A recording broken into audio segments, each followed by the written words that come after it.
ஸ்ரீ குருபியோ நமக.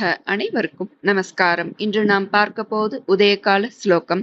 ஒவ்வொரு நாளும் அதிகாலையில் துயிலெழுந்ததும் நம் மனதில் வரும் முதல் நினைவு நல்லதாக இருந்தால் அன்று நாள் முழுவதும் நன்மையே நடக்கும். முற்காலத்தில் அதிகாலையில் எழுந்து நீராடி இந்த அருமையான துதியை சொல்லியவாறே அன்றைய வேலைகளை துவங்குவார்கள். அதனாலேயே இதற்கு உதயகால ஸ்லோகம் என்று பெயர். நாமும் விடியற்காலையில் துயிலெழுந்து நீராடி நம் பாரத புண்ணிய பூமியின் தெய்வங்களையும் மகான்களையும் கற்பு கரசிகளையும் ரிஷிகளையும் தியானிக்கும் அற்புதமான இந்த ஸ்லோகத்தை சொன்னால் நமது பாபங்கள் தொலையும், மனமும் நினைவுகளும் புனிதமடையும், சொல்லனாத ஆற்றல் நமக்குள் பிறந்து நாம் செய்யும் காரியங்களும் வெற்றியடையும், தூய்மையான உணர்வுகளால் சகல பாக்கியங்களும் நம்மை தேடி வரும். இதை தொடர்ந்து சொல்லும் போது நமக்கு மனப்பாடம் ஆகிவிடும், அல்லது இதை படித்து மனப்பாடம் செய்து பின் இதை சொல்லிக்கொண்டு வேலைகளை செய்யலாம். வேறு ஸ்லோகம் சொல்ல முடியாதோரும் இந்த ஒரு ஸ்லோகம் சொல்லியே அனைத்து ஸ்லோக பலனையும் பெற்றிடலாம். அனைவரும் தினமும் இந்த உதயகால ஸ்லோகம் சொல்ல முயற்சி செய்வோம். ஸ்லோகத்தை பார்க்கலாம். உதயகால ஸ்லோகம். ஆதி கணபதி ஆறுமுகரை அம்பிகை மணவாளரை கால பைரவர் நந்திகேஸ்வரர் வீரபத்ர தட்சிணாமூர்த்தியை தியானித்தெழுந்தேன். ஆதி கணபதி ஆறுமுகரை அம்பிகை மணவாளரை கால பைரவர் நந்திகேஸ்வரர் வீரபத்ர தட்சிணாமூர்த்தியை தியானித்தெழுந்தேன்.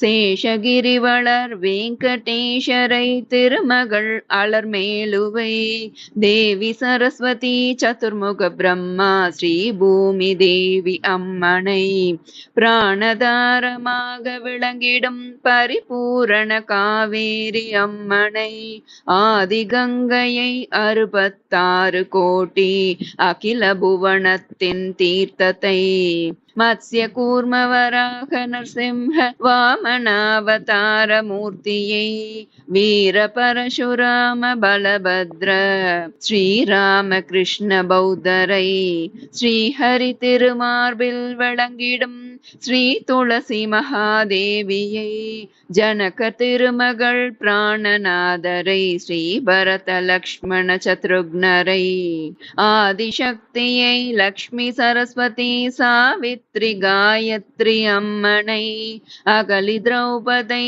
சீதை தாரை மண்டோதரி 5 பேர்களை தேவகி குந்தி சுபத்ரை ருக்மணி சப்த ரிஷிகள் தேவியை தசரதர் தேவி கௌசல்யுடன் சிறந்த உத்தமிமார்களை அபிராமியுடன் சுரகன்யரை ஐராவதம் உச்சை ஸ்ரவம் அருமையான காமதேனுவை அடர்ந்த கற்பக சோலையை அஷ்டதிக் பாலகர் அவர்கள் தேவியை அஷ்டவசு அஷ்டகஜங்களை சித்தர் கிண்ணர் கிம்புருடரை சிறந்த வித்யாதரர்களை வசிஷ்டர் வாமதேவர் கஷ்யபர் அகஸ்தியர் அத்ரி ஆங்கீரச புலஸ்தியர் கிருது புலஸ்கர் முதலான தவசிலாக்கிய மகான்களை வேதவியாசரை மார்க்கண்டேயரை வீணாகான நாரதரை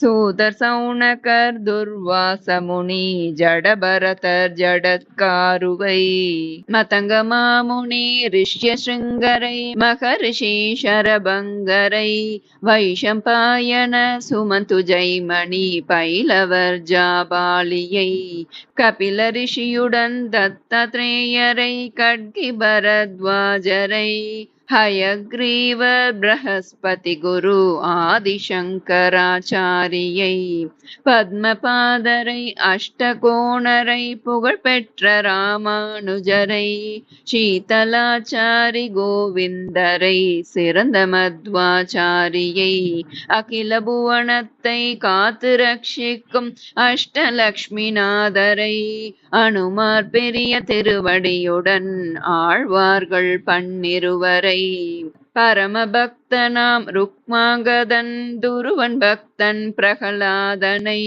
பக்தி செய்திட்ட குச்சேலர் அம்பரீஷன் பீஷ்மர் விதுரர் பாஞ்சாலியை ஆதிமூலத்தை கூவி அழைத்திட்ட அறிவு மிகுந்த கஜேந்திரனை அரணை துதி செய்த பாணராவண பிருங்கி சண்டிகேஷ பக்தரை அப்பர் சுந்தரர் ஞான சம்பந்தர் 63 தங்களை ஜெயதேவருடன் துளசிதாசரை ஹரி சிறந்த பக்திமான்களை பக்தர் குழாங்களை பகவான் மூவரை பாரிலுள்ள புண்ணிய நதிகளை ஏற்றித் தொழுதேன் ஹிருதய சுத்தியுடன் போற்றி புகழ் பாடினேன்.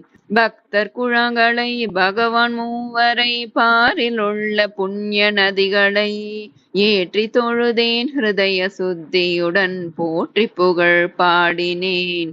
உதய காலத்தில் உள்ளம் தெளிந்து ஹிருதயத்தில் பரதேவியின் பாத கமலத்தை தியானம் பண்ணியே பவ கடந்தேறினேன்.